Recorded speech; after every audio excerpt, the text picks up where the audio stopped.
गुजरात के लोकप्रिय मुख्यमंत्री श्रीमान भूपेंद्र भाई पटेल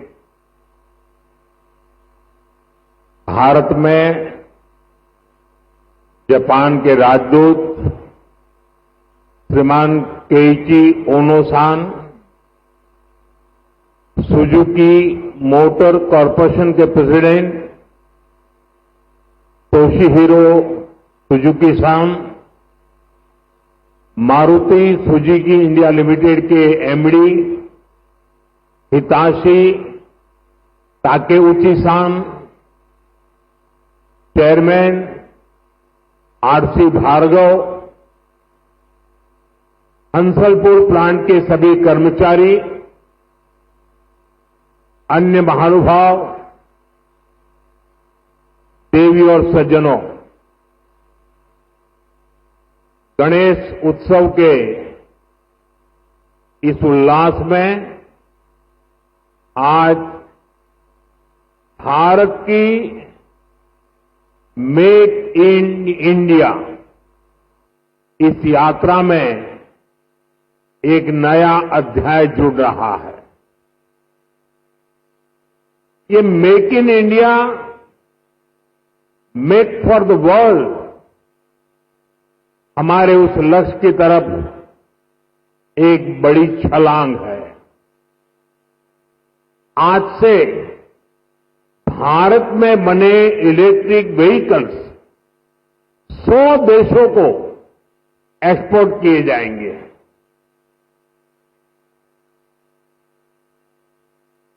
साथ ही आज हाइब्रिड बैटरी इलेक्ट्रोड मैन्युफैक्चरिंग भी स्टार्ट हो रही है।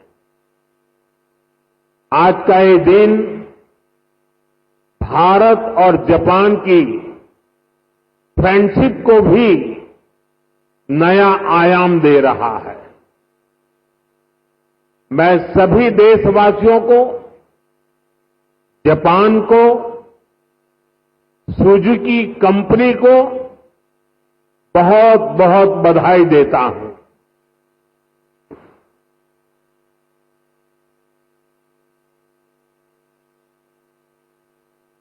एक प्रकार से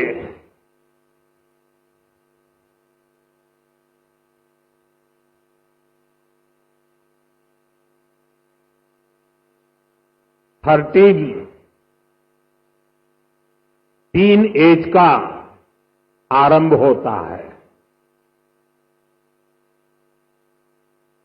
और टीन एज पंख फैलाने का कालखंड होता है, सपनों की उड़ान भरने का कालखंड होता है और टीन एज में ढेर सारे ख्वाब उभरते हैं। एक प्रकार से पैर जमीन पे नहीं होते हैं टीन एज में। मुझे खुशी है कि आज मारुति टीन एज में एंटर कर रहा है।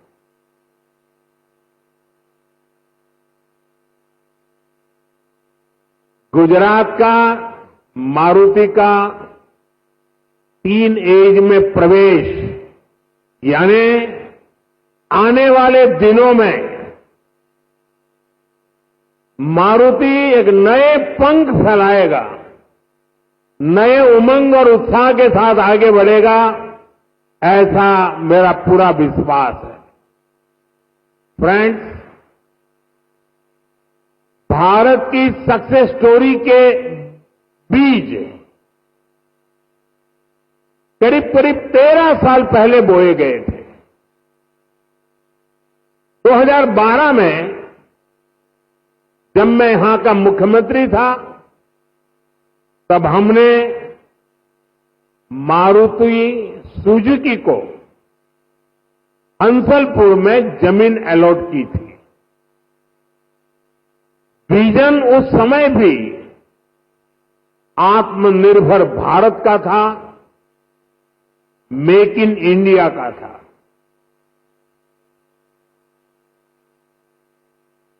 हमारे तब के प्रयास आज देश के संकल्पों को पूरा करने में इतनी बड़ी भूमिका निभा रहे हैं। साथियों, मैं इस अवसर पर स्वर्गीय ओसामू सुजीकी-सान को हृदय से याद करना चाहूंगा। हमारी सरकार को उन्हें पद्म विभूषण से सम्मानित करने का सौभाग्य मिला था। मुझे खुशी है उन्होंने मारुति सुजुकी इंडिया का जो विजन देखा था, वो आज हम इसके इतने बड़े विस्तार के गवाह बन रहे हैं। साथियों, भारत के पास डेमोक्रेसी की शक्ति है और भारत के पास डेमोग्राफी का एडवांटेज है। हमारे पास स्किल्ड वर्कफोर्स का बहुत बड़ा पूल है, इसलिए कि हमारे हर पार्टनर के लिए विन विन सिचुएशन बनाता है। आज आप देखिए,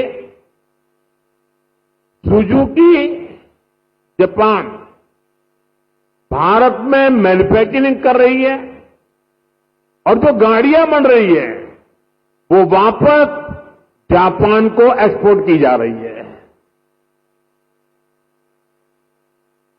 ये जापान और भारत के रिश्तों की मजबूती तो है ही, भारत को लेकर ग्लोबल कंपनियों के भरोसे को भी ये आपके सामने प्रस्तुत करता है।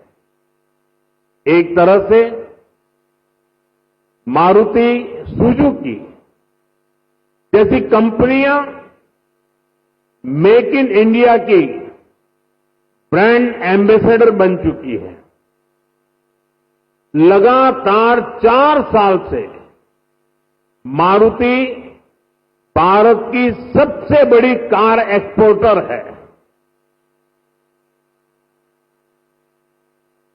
अब आज से ईवी एक्सपोर्ट को भी उसी स्केल पर ले जाने की शुरुआत हो रही है। अब दुनिया के दर्जनों देशों में जो ईवी चलेगी उसमें लिखा होगा मेड इन इंडिया।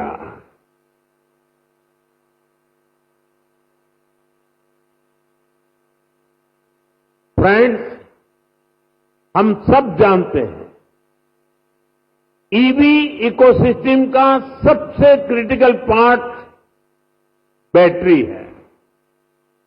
कुछ साल पहले तक भारत में बैटरी पूरी तरह इंपोर्ट होती थी। ईवी मैन्युफैक्चरिंग को मजबूती देने के लिए ये जरूरी था भारत बैटरीज का भी निर्माण करे। इसी विजन को लेकर 2017 में हमने यहां टीडीएसजी बैटरी प्लांट की नींव रखी थी। टीडीएसजी की ही नई पहल पर इस फैक्ट्री में 3 जापानी कंपनियां मिलकर भारत में पहली बार सेल मैन्युफैक्चर करेगी। भारत में बैटरी सेल के इलेक्ट्रोड भी लोकल लेवल पर तैयार होंगे। ये लोकलाइजेशन भारत की आत्मनिर्भरता को नई शक्ति देगा। इससे हाइब्रिड इलेक्ट्रिक व्हीकल्स के कारोबार में और तेज गति आएगी। मैं आपको इस ऐतिहासिक शुरुआत के लिए अपनी अनेक अनेक शुभकामनाएं देता हूं। साथियों, कुछ साल पहले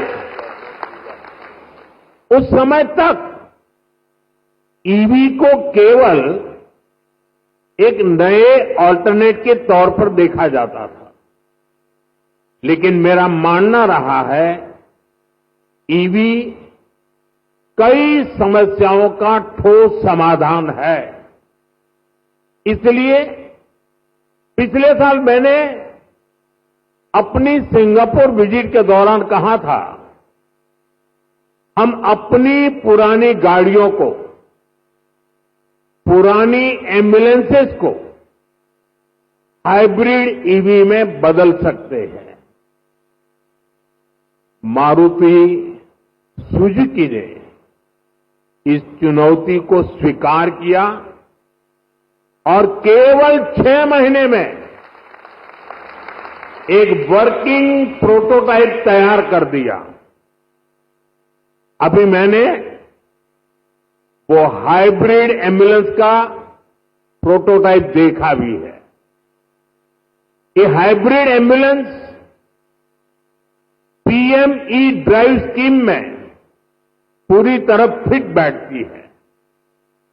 लगभग 11,000 करोड़ रुपए की इस योजना में ई एम्बुलेंस के लिए भी बजट निर्धारित किया गया है।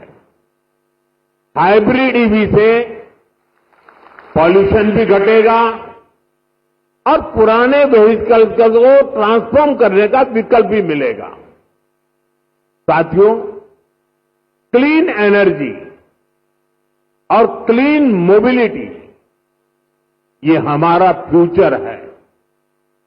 ऐसे ही प्रयासों से भारत तेजी के साथ क्लीन एनर्जी और क्लीन मोबिलिटी का एक रिलायबल सेंटर बनेगा।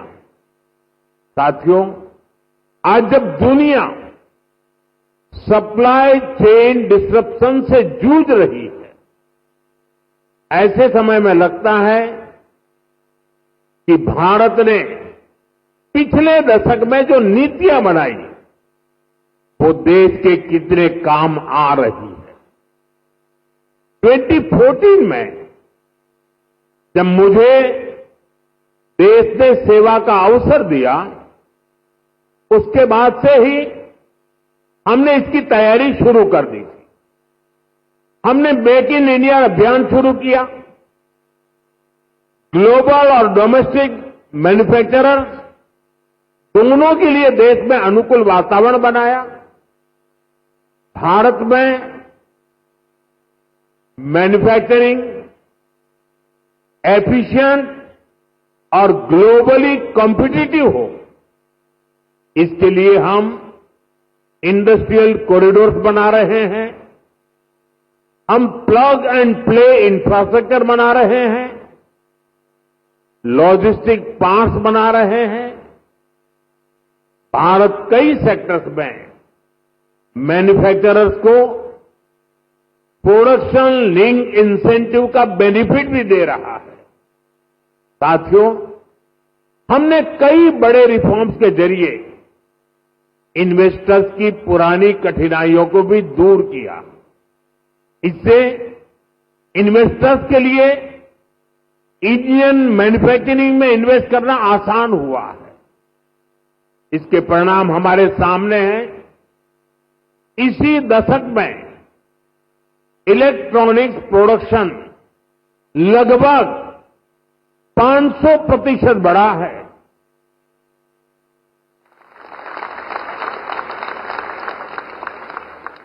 मोबाइल फोन प्रोडक्शन 2014 की तुलना में 2700% तक बढ़ गया है। डिफेंस प्रोडक्शन में भी पिछले दशक में 200% से भी ज्यादा की वृद्धि हुई है। ये सक्सेस आज भारत के सभी राज्यों को, हर एक राज्य को भी मोटिवेट कर रही है। उनके बीच रिफॉर्म्स को लेकर, इन्वेस्टमेंट को लेकर एक हेल्दी कंपटीशन शुरू हुआ है। जिसका लाभ पूरे देश को मिल रहा है। और मैंने हर मीटिंग में, व्यक्तिगत बातचीत में और सार्वजनिक रूप से सभी राज्यों को कहता रहा हूं कि हमें प्रोएक्टिव होना होगा, हमें प्रो डेवलपमेंट पॉलिसीज बनानी होगी, हमें सिंगल विंडो क्लियरेंस पर बल देना होगा, कानूनों में रिफॉर्म्स को बल देना होगा। और ये कंपटीशन का जमाना है। जो राज्य जितनी तेजी से अपनी पॉलिसीज को नीट एंड क्लीन रखता है, इफ्स एंड बट्स के बिना रखता है, तो इन्वेस्टर का विश्वास बढ़ता है। इन्वेस्टर आने के लिए हिम्मत के साथ आता है। आज पूरी दुनिया भारत की तरफ देख रही है। ऐसे में कोई राज्य पीछे नहीं रहना चाहिए। हर राज्य ने अवसर लेना चाहिए। ऐसे कॉम्पिटिशन होगा हिंदुस्तान में आने वाले इन्वेस्टर को सोचने में तकलीफ हूं कि मैं इस राज्य में जाऊं कि उस राज्य में जाऊं। इतना क्लियर कट होना चाहिए कंपटीशन। इससे देश को लाभ होने वाला है। और इसलिए मैं सभी राज्यों को निमंत्रण देता हूं कि आइए, रिफॉर्म की स्पर्धा करें, गुड गवर्नेंस की स्पर्धा करें, प्रो डेवलपमेंट पॉलिसी की स्पर्धा करें और हम 2047 विकसित भारत बनाने के लक्ष्य को तेज गति से पार करने में अपनी भागीदारी सुनिश्चित करें। फ्रेंड्स, भारत यहीं पर रुकने वाला नहीं है। जिन सेक्टर्स में हमने बेहतर परफॉर्म किया है, हमें उनमें और बेहतर करना है। इसके लिए हम मिशन मैन्युफैक्चरिंग पर जोर दे रहे हैं। आने वाले समय में हमारा फोकस फ्यूचरिस्टिक इंडस्ट्री पर होगा। सेमीकंडक्टर सेक्टर में भारत टेक ऑफ कर रहा है। देश में इसके 6 प्लांट्स तैयार होने वाले हैं। हमें सेमीकंडक्टर मैन्युफैक्चरिंग और आगे लेकर जाना है। साथियों, भारत सरकार ऑटो इंडस्ट्री के लिए रेयर अर्थ मैग्नेट की शॉर्टेज से जुड़ी कठिनाइयों के प्रति भी सजग है। इस दिशा में देश के सामर्थ्य को बढ़ाने के लिए हमने नेशनल क्रिटिकल मिनरल मिशन भी लॉन्च किया है। इसके तहत देश में अलग अलग जगहों पर 1200 से अधिक खोजी अभियान चलाए जाएंगे। क्रिटिकल मिनरल्स को तलाशा जाएगा। साथियों, अगले सप्ताह ही मैं जापान जा रहा हूं। भारत और जापान का रिश्ता केवल डिप्लोमेटिक रिलेशन से कहीं ऊपर सांस्कृतिक और भरोसे का रिश्ता है। हम एक दूसरे की प्रगति में अपनी प्रगति देखते हैं। मारुति सुजुकी के साथ हमने जो जर्नी शुरू की थी, वो अब बुलेट ट्रेन की स्पीड तक पहुंच चुकी है। भारत जापान पार्टनरशिप की औद्योगिक संभावनाओं को साकार करने की बड़ी पहल यहीं गुजरात से हुई थी। मुझे याद है, हमने 20 साल पहले जब वाइब्रेंट गुजरात समिट शुरू की थी, तो उसमें जापान एक प्रमुख सहयोगी था। आप विचार कीजिए, एक डेवलपिंग कंट्रीज का एक छोटा सा स्टेट, उसका इन्वेस्टमेंट समिट और जापान जैसा डेवलप कंट्री उसका पार्टनर हो, ये दिखाता है कि भारत और जापान की नींव कितनी मजबूत है। और मैं आज जब ये वाइब्रेंट गुजरात की यात्रा की याद कर रहा हूं, तब मेरे मित्र यहां बैठे हैं, वो पहले भारत में एम्बेसडर हुआ करते थे 2003 में। आज वो भी यहां मौजूद है। अब वो रिटायर्ड हो गए हैं, लेकिन उनका भारत प्रेम, गुजरात प्रेम वैसा का वैसा है। मैं उनका भी स्वागत करता हूं।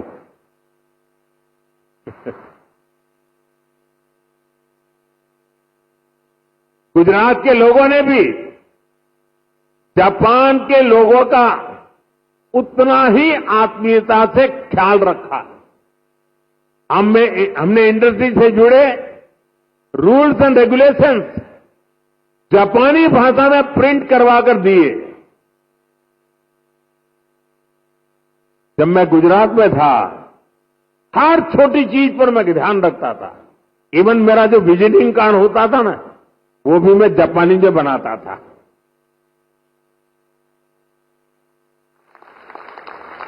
जो वीडियोज बनाते थे हम प्रमोशनल, वो वीडियो को भी है जापानी भाषा में डबिंग करवाता था। यानी मुझे मालूम था कि मुझे इस रास्ते पर बड़ी मजबूती से आगे बढ़ना है। और मैं सभी राज्यों को कहता हूं, आसमान खुला है भैया, आप भी मेहनत करो, आओ मैदान में, बहुत फायदा होगा।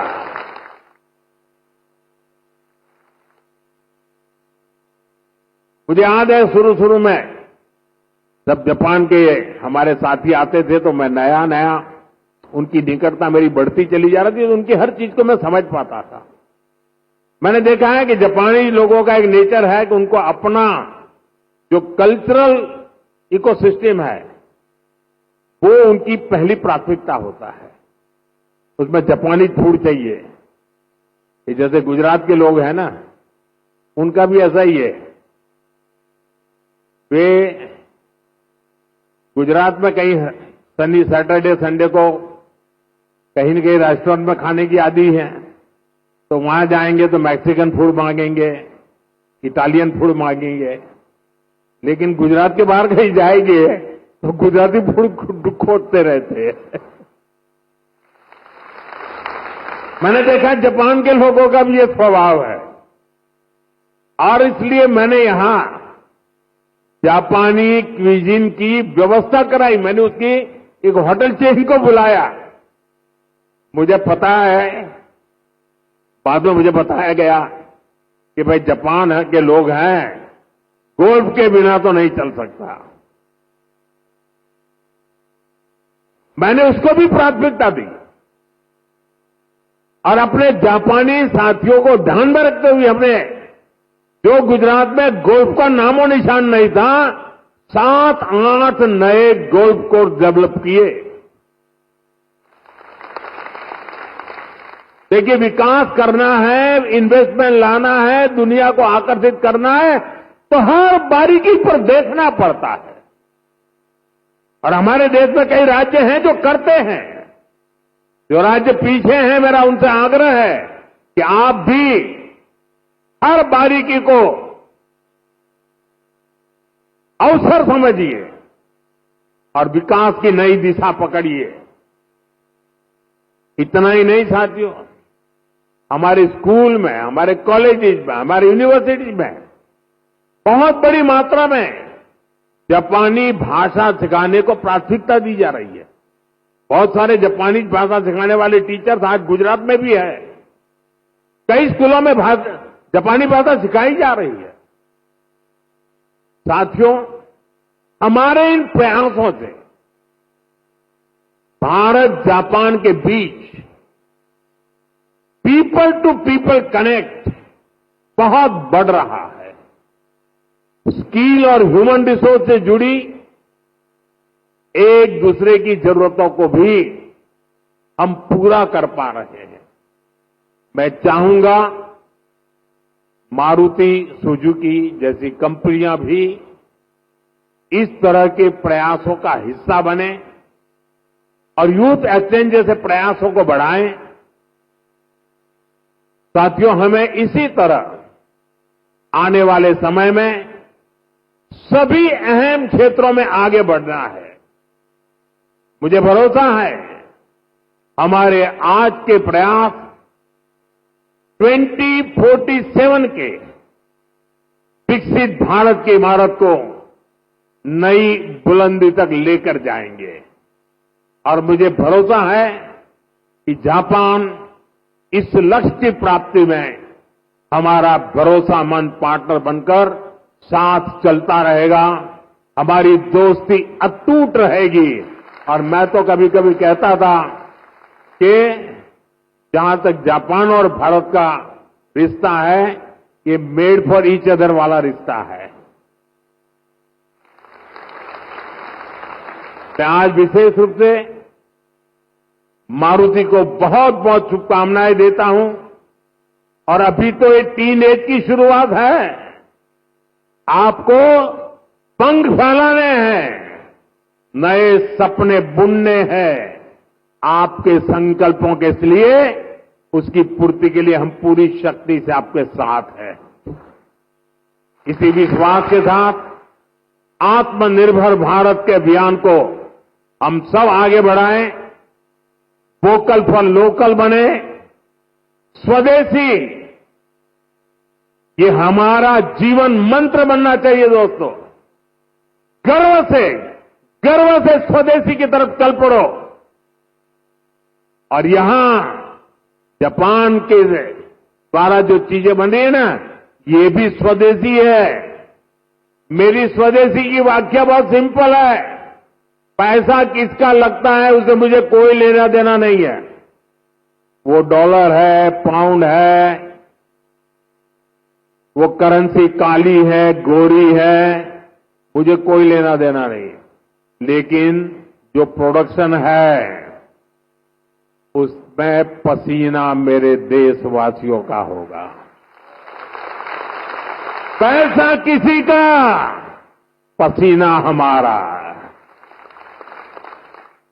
जो प्रोडक्शन होगा उसमें महक मेरी देश की मिट्टी की होगी, मेरी भारत मां की होगी। इस भाव के साथ आप मेरे साथ चलिए दोस्तों। 2047 में हम ऐसा हिंदुस्तान बनाएंगे, आपकी आने वाली अनेक पीढ़ियां आपके इस त्याग का गर्व करेगी, आपके इस योगदान का गर्व करेगी। आपकी भावी पीढ़ी के उज्जवल भविष्य के लिए, आत्मनिर्भर भारत के इस मंत्र के लिए, स्वदेशी के मार्ग के लिए मैं आज मेरे देशवासियों को निमंत्रण दे रहा हूं। मैं आपको निमंत्रण दे रहा हूं। आइए हम सब चल पड़े। 2047 विकसित भारत बना के रहेंगे। दुनिया की भलाई में भारत का योगदान बढ़ाते रहेंगे। इसी भावना के साथ आप सबको बहुत बहुत शुभकामनाएं, बहुत बहुत धन्यवाद।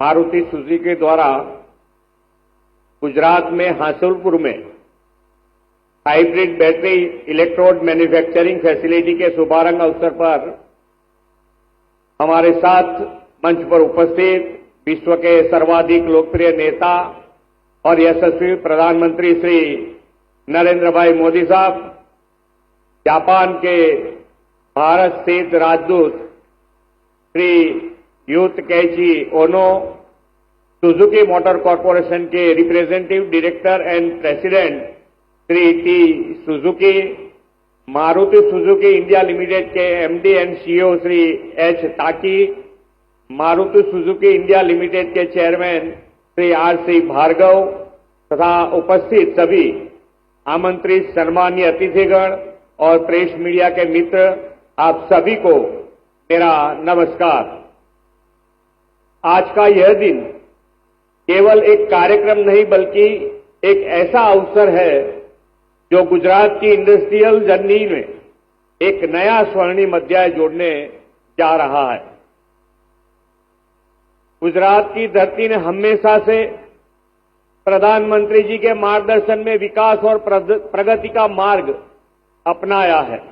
आज प्रधानमंत्री जी की गरिमामय उपस्थिति में हासलपुर में सुजुकी मोटर्स द्वारा हाइब्रिड बैटरी इलेक्ट्रोड मैन्युफैक्चरिंग और 100 से अधिक देशों में बैटरी इलेक्ट्रिक व्हीकल के एक्सपोर्ट की घोषणा यह विकसित भारत की दिशा में एक ठोस कदम है। प्रधानमंत्री जी ने हमेशा उद्योग को केवल रोजगार का या आर्थिक निवेश का साधन ही नहीं माना, बल्कि उसे संपूर्ण सामाजिक आर्थिक परिवर्तन का सबसे बड़ा माध्यम माना है। उनकी यही सोच आज make in India make for the world के रूप में पूरे विश्व के सामने है। यह आज हासलपुर में सुजुकी मोटर का यह मॉडर्न प्लांट 21,000 करोड़ से अधिक से निवेश के साथ एक ऐसा युग को रिप्रेजेंट कर रहा है जिसमें गुजरात पूरी दुनिया के लिए ग्लोबल मैन्युफैक्चरिंग हब के रूप में उभरेगा। प्रधानमंत्री जी के विजनरी लीडरशिप में गुजरात ने पिछले 2 दशक में यह सिद्ध कर दिया है कि सही नीतियां, state of the art infrastructure, ease of doing business और प्रोएक्टिव गवर्नेंस साथ मिलकर कैसा एक राज्य को ग्लोबल इंडस्ट्रियल हब बना सकता है। जब हमारे माननीय प्रधानमंत्री जी गुजरात के मुख्यमंत्री थे, तब उन्होंने अपने विजनरी लीडरशिप और अद्वितीय सोच के साथ वाइब्रेंट गुजरात ग्लोबल समिट की शुरुआत की थी। यह एक ऐसा मंच साबित हुआ जिसने गुजरात को ग्लोबल इंडस्ट्रियल मैप पर स्थापित कर दिया। उनके इस एक विचार ने इन्वेस्टमेंट और इंडस्ट्रीज के लिए नए द्वार खोलने के साथ विशेष रूप से ऑटोमोबाइल सेक्टर को भी नई ऊर्जा और दिशा दी। वाइब्रेंट गुजरात ग्लोबल समिट के इस विचार को आगे बढ़ाते हुए हम प्रधानमंत्री जी के मार्गदर्शन में वाइब्रेंट गुजरात रीजनल कॉन्फ्रेंस की शुरुआत कर रहे हैं। यह कॉन्फ्रेंसिस गुजरात के हर जिले के लिए उनकी योग्यता और क्षमता के अनुसार नई इंडस्ट्रियल अपॉर्चुनिटी देंगे और विकसित भारत के प्रधानमंत्री जी के विजन को साकार करने में ये कॉन्फ्रेंस महत्वपूर्ण भूमिका निभाएंगे। साणंद और मांडल बेतरा जी जैसे स्पेशल इन्वेस्टमेंट रीजन इस विकसित भारत के विजन का लाइव एग्जाम्पल है। इतना ही नहीं, मांडल, हासलपुर, बेतरा जी क्षेत्र में ऑटोमोबाइल सेक्टर का पूरा इकोसिस्टम भी तैयार हुआ है। गुजरात के ऑटो सेक्टर के ग्रोथ की बात करूं तो 2008 से 2012 में बढ़कर यह ग्रोथ डबल से भी अधिक हुआ है। इतना ही नहीं, विश्व के 102 देशों में मोटर व्हीकल का एक्सपोर्ट भी हुआ है। यह आंकड़े गुजरात की उद्यमशीलता का सफल प्रमाण है। साणंद और मांडल में बेचरा जी SIR जैसे ऑटो क्लस्टर फ्यूचर के इनोवेशन सेंटर भी हैं। मुझे पूरा विश्वास है कि प्रधानमंत्री जी के मार्गदर्शन में ये क्लस्टर गुजरात को विश्व का ऑटोमोटिव हब बनाने की दिशा में निर्णायक भूमिका निभाएंगे। आज का यह अवसर और भी विशेष इसलिए है क्योंकि इसके माध्यम से क्लीन एनर्जी की दिशा में एक बड़ा कदम उठाया जा रहा है। सुजुकी के इस प्लांट से बैटरी इलेक्ट्रिक व्हीकल प्रोडक्शन की शुरुआत नेक्स्ट जनरेशन के लिए ग्रीन एनवायरनमेंट और सस्टेनेबल डेवलपमेंट का संकल्प है।